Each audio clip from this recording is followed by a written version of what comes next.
Hi, in this video, we'll talk about competitive inhibition. Now, what comes in your mind when you hear the term competitive inhibition? Somebody is competing with somebody, right?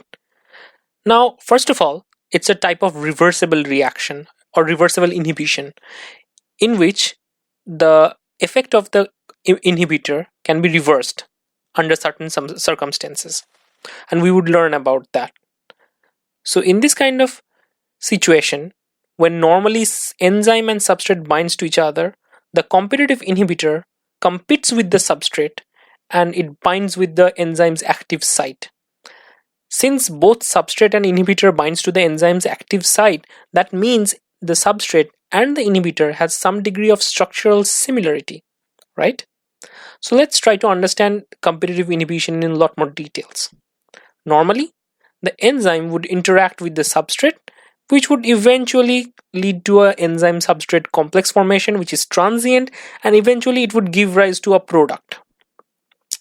Now, in case of competitive inhibition, since our inhibitor has a very similar structure like the substrate, it would compete for the active site of the enzyme and it would form an enzyme and inhibitor complex. Now, this enzyme and inhibitor complex prevent the enzyme to interact with the substrate and give rise to a product. So product formation does not take place. So this is the empirical view of the competitive inhibition. But let's try to understand how the Michaelis-Menten equation looks like under this situation. So here we have written it in a format of the kinetics where we are assuming the enzyme plus substrate give rise to a enzyme substrate complex ES, and then product is formed and the enzyme remains unchanged. And we have considered all the rate constant for these steps. And here we are adding an competitive inhibitor I. And the formation of the enzyme inhibitor complex is denoted by this step, and the rate constant for that is Ki for this particular reaction. Now we can simply, using the laws of equilibrium, we can understand Ki is concentration of enzyme into inhibitor divided by enzyme inhibitor complexes concentration, right? And we can further a little bit modulate it in a format like this. And why we are doing this, in a moment it would be clear.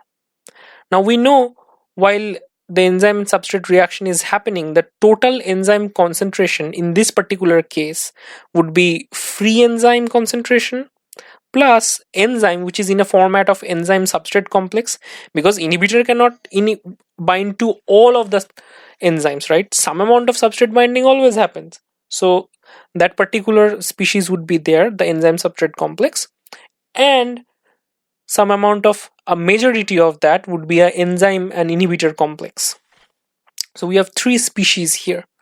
Now we would try to rewrite it, the concentration of enzyme and inhibitor, from the formula that we previously derived, and then take ES as common, which would lead us to this kind of algebraic expression.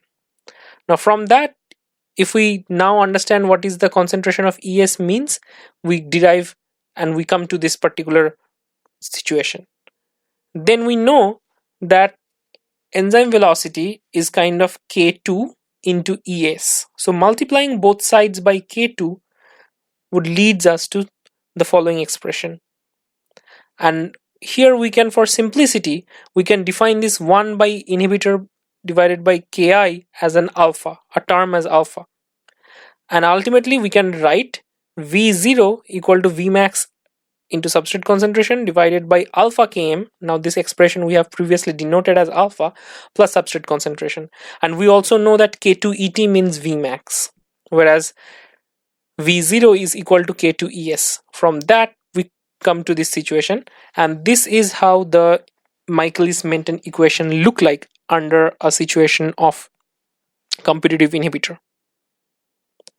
Now let's try to look at how does the Michaelis-Menten curve look under this competitive inhibitor situation. So this is normally the Michaelis-Menten curve, where with the increase of substrate concentration, the enzyme velocity or the rate of reaction increase, but after a certain time it reach plateau with very high level of substrate. Now this is how the curve look like when it is with the competitive inhibitor. Now clearly we can see there is not much change in the Vmax, where there is a dramatic shift of Km towards the right side. That means the Km is higher than the normal Km. Definitely it is understandable, because now the affinity towards the substrate would be decreased. Increase in Km means decrease in affinity, right? Now, in order to better understand the kinetic data, we can represent the same thing in a double reciprocal plot, which is Line-Weaver-Burk plot. In the Line-Weaver-Burk plot, what we would understand is a normal Michaelis-Menten equation looks like somewhere this. Here, we have plotted everything in a scale of 1 by V by 1 by S.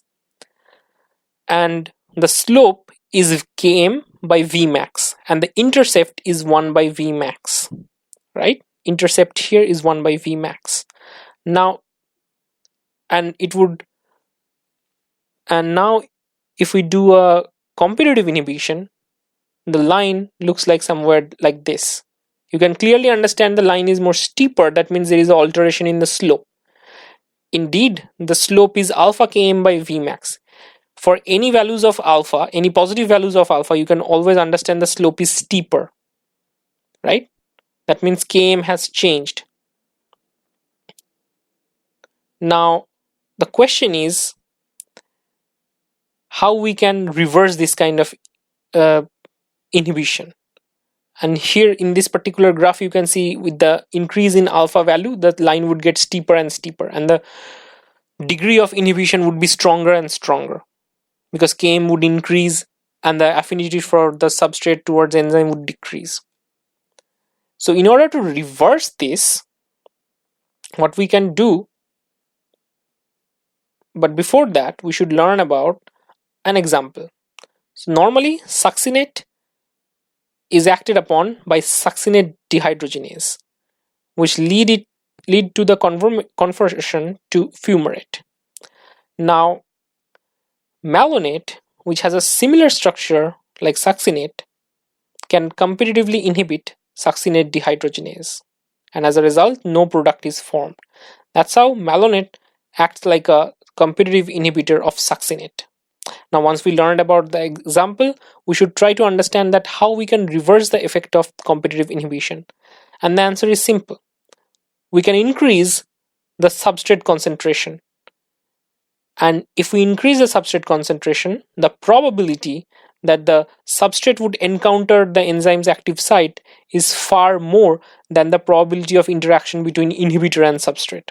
And that's how the effect of this competitive inhibitor can be reversed, and that's how we can get rid of the inhibition. So that was pretty much about the competitive inhibition. So I hope you enjoyed this video. If you like this video, give it a quick thumbs up. Don't forget to like, share, and subscribe. Thank you.